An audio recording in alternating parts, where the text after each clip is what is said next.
सभी प्रभु प्रेमियों को मेरा प्यार भरा राधे राधे।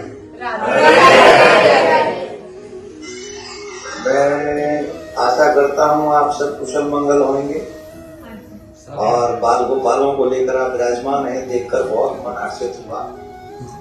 इतना मन प्रसन्न है कि आप सभी कृष्ण भक्ति में तो लीन नहीं, साथ में आप अपने बच्चों को भी संस्कार के पथ पर आगे चला रहे हैं।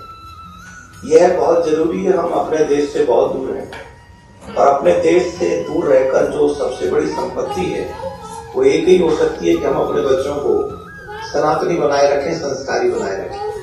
और आप लोगों के साथ में ये बच्चों को देखकर मन बहुत हर्षित होता है। और टेक्सास की बहुत याद आ रही है मुझे, बहुत आप लोगों का प्यार मैंने मिस किया है। जिस तरीके से इस बार आप लोगों ने बढ़ चढ़ कर अपना स्नेह, अपना प्यार दिया है, वो कम शब्दों में और बहुत कम समय में मैं बोल नहीं सकता। फिर भी आप लोगों को इस जगह पर एकत्रित देखकर आशा करूंगा कि और पुनः हम लोग एक बार अगली बार जब आयोजन हो तो इससे भी विशाल और इतना सुंदर हो कि चकाचक आनंद बना रहे। एक बात याद रखिए कि सत्य और सनातन और धर्म यही हमारा अपना सगा है। इस संसार में ये बातें बहुत हैं कि चलो जो आए हैं इतनी दूर से देश से, ये तो ठीक है, जो चल रहा है वो सिस्टम चलेगा ही, पर जो संस्कार आप लोगों ने यहाँ पे रखा हुआ है ये बहुत प्राउडफुल है। सीरियसली बहुत अच्छा लगता है। और इसी कार्य के करने के लिए हमें भगवान ने भी निर्देशित किया है और भगवान ने स्वयं ने कहा है, कर्मण्येवाधिकारस्ते मा फलेषु कदाचन। तुम अपना कर्म करो और कर्म भी श्रेष्ठ कर्म करो। ऐसा कर्म करो जिस कर्म से तुम्हें भय व्याप्त न हो, डर व्याप्त न हो। भय हमें हमेशा बुरे कर्मों से लगता है। जब मनुष्य कभी बुरे कर्म करता है तो उसे डर लगता है, भय लगता है कि कहीं कुछ ऐसा न हो जाए, कहीं कुछ ऐसा न हो जाए।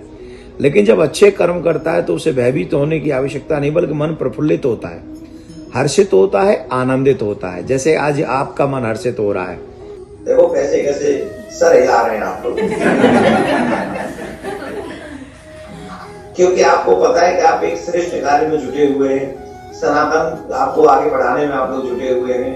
अपने देश से दूर रहकर भी जिस प्रगति के पथ पर, आध्यात्मिक प्रगति के पथ पर चल रहे हैं, ये आप सबको बरकरार रखना है, बढ़ा के रखना है, अपने बच्चों तक इसको पहुंचाना है। माथे पे तिलक लगाइए, अपने बच्चों का ध्यान रखिए। मैं आपको बार बार कह रहा हूँ, फोकस करिए अपने बच्चों पर, क्योंकि ये जो बच्चे हैं ना, ये हमारी सबसे बड़ी धरोहर है।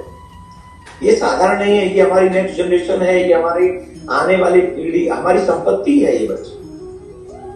इन बच्चों को पता होना चाहिए कि भगवान श्री राम वन को क्यों गए थे। इनको ये पता होना चाहिए माँ सीता ने राजमहलों को छोड़ दिया था क्योंकि उन्हें ये पता है कि जब हम दाम्पत्य जीवन में रहते हैं, पति पत्नी के जीवन में रहते हैं, तब हमारी ड्यूटी बनती है कि हम सिर्फ शौक मौज के लिए न रहें। सच्चा दाम्पत्य जीवन यही है कि सुख और दुख में हम एक दूसरे का साथ निभाएं। उसका सबसे बड़ा जो उदाहरण है वो सीता मैया का चरित्र है।